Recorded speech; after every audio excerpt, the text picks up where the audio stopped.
Have you ever wondered, what's the big deal about Israel? What's the big deal about Israel?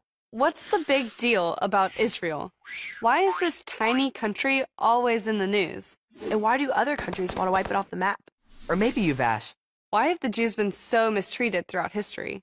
Even today, why is anti-Semitism growing around the world? Or how about this? Why should we care?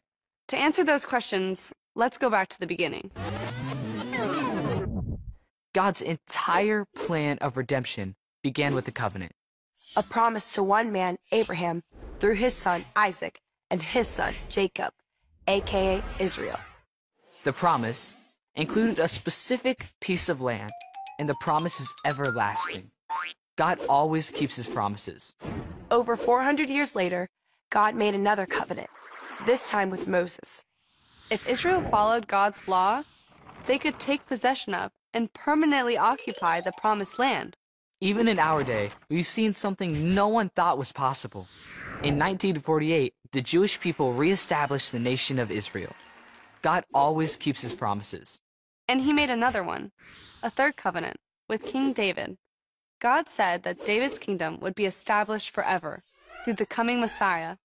We know that future king to be Jesus. That's why Matthew called him Son of David. There's coming a day when his promises to Abraham and David will be fulfilled together. This is made possible because of the new covenant. This new promise was sealed with the blood of Christ Jesus. One day, Jesus will reign from Jerusalem. Isaiah said this new kingdom would be the center of global rule. And Paul said when Jesus returns, all Israel will be saved. God always keeps his promises.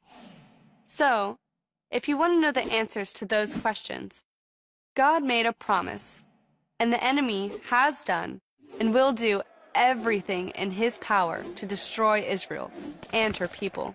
That's why, as Christians, we need to stand in solidarity with Israel.